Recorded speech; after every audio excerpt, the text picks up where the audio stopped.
Hello दोस्तों, dictation start होगी 5 second बाद। स्टार्ट। सुप्रीम कोर्ट में एक साथ 9 न्यायाधीशों को शपथ दिलाया जाना एक ऐतिहासिक क्षण है। ऐसा पहली बार हुआ जब इतने अधिक न्यायाधीशों को एक साथ शपथ दिलाई गई। खास बात यह रही कि इनमें 3 महिला न्यायाधीश हैं, जिनमें से एक प्रधान न्यायाधीश पद तक पहुंच सकती है। इन नए न्यायाधीशों की नियुक्ति के साथ ही वह गतिरोध टूट गया जो बीते 21 माह से चला आ रहा था। इसके चलते नए न्यायाधीशों की नियुक्ति नहीं हो पा रही थी। इस लंबे गतिरोध का कारण कुछ भी हो, न्यायाधीशों की नियुक्ति में अनावश्यक देरी ठीक नहीं।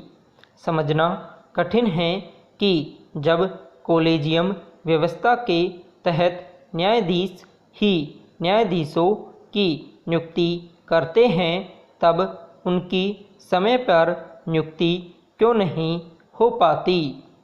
सवाल यह भी है कि आखिर यह कॉलेजियम व्यवस्था कब तक अस्तित्व में बनी रहेगी।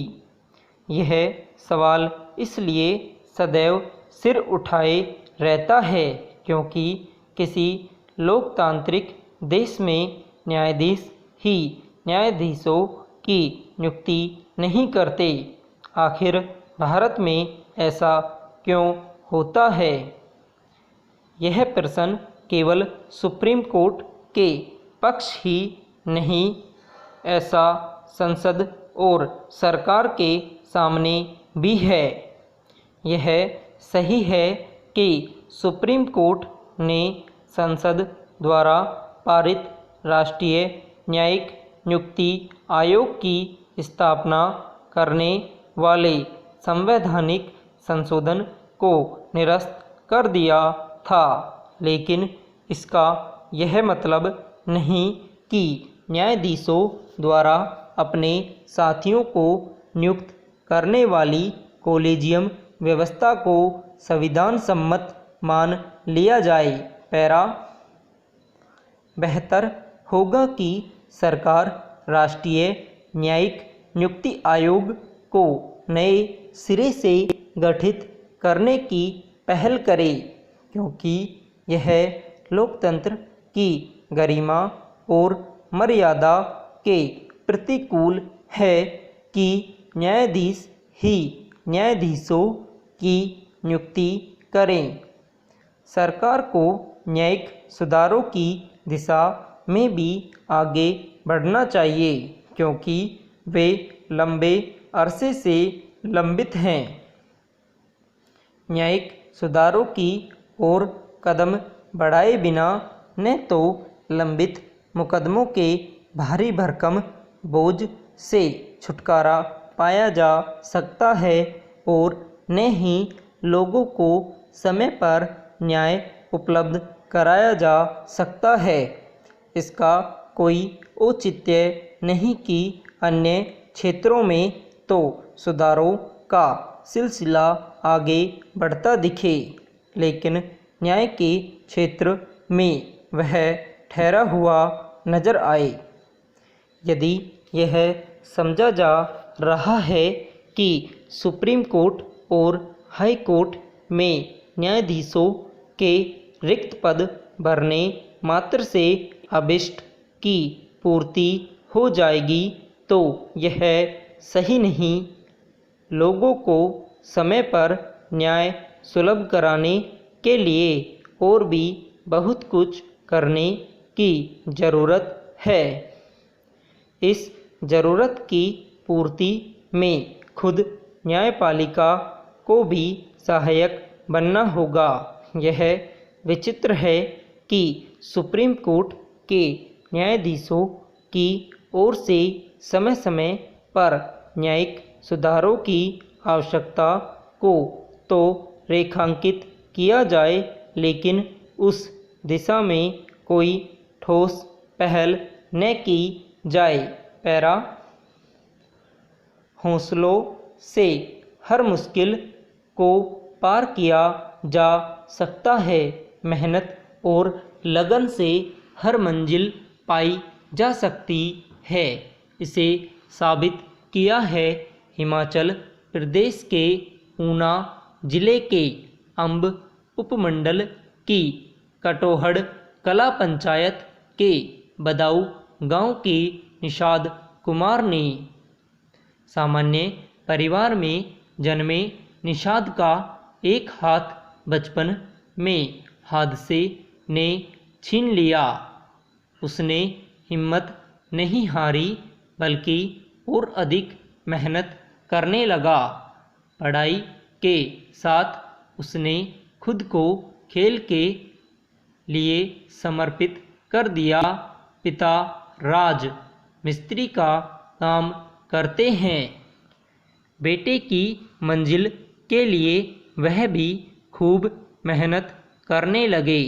माँ भी स्कूल स्तर पर वॉलीबॉल की बेहतर खिलाड़ी रही हैं, लेकिन परिस्थितियाँ सही न होने के कारण खेल को आगे नहीं बढ़ा सकी।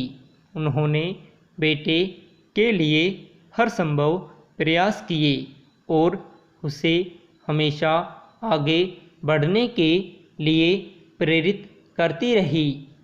पैरालंपिक खेलों में निषाद ने ऊंची कूद में रजत पदक जीतने पर परिवार ही नहीं, समस्त हिमाचल प्रदेश गौरवान्वित है।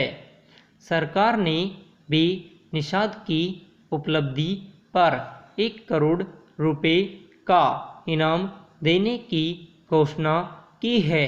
सरकार के फैसले की सर्वत्र प्रशंसा हो रही है। इससे पहले इस तरह की व्यवस्था नहीं थी। निषाद की इस कामयाबी ने दिव्यांग खिलाड़ियों के लिए भी उम्मीद बंधा दी है। साथ ही लोगों को प्रेरित किया है कि चुनौतियों से डरे नहीं, बल्कि डटकर उनका सामना करें। हिमाचल के लिए यह गौरव की बात है कि विपरीत परिस्थितियों के बावजूद यहाँ के खिलाड़ी अंतर्राष्ट्रीय स्तर पर बेहतर प्रदर्शन कर रहे हैं। कुछ दिन पहले ऑस्ट्रेलिया दौरे के लिए देश की महिला क्रिकेट टीम में यहाँ की 2 बेटियों का चयन हुआ।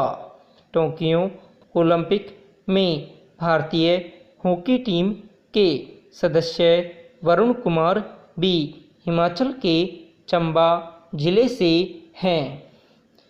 हिमाचल में प्रतिभाओं की कमी नहीं है। अगर उन्हें बेहतर सुविधाएं मिले तो अंतर्राष्ट्रीय स्तर पर बेहतर प्रदर्शन कर सकती हैं। राज्य सरकार भी खेलों की तरफ ध्यान दे रही है। पंचायतों में खेल मैदान बनाए जा रहे हैं और जिला स्तर पर इंडोर स्टेडियम बनाने की तरफ कदम बढ़ाए गए हैं। केंद्रीय खेल मंत्री भी हिमाचल से संबंधित हैं, इसलिए अब राज्य की उम्मीदें और बढ़ गई हैं। उम्मीद की जानी चाहिए कि राज्य में खेल सुविधाएं बढ़ेंगी और यहाँ की और प्रतिभाएं अंतर्राष्ट्रीय स्तर पर प्रदेश का गौरव बढ़ाएंगी।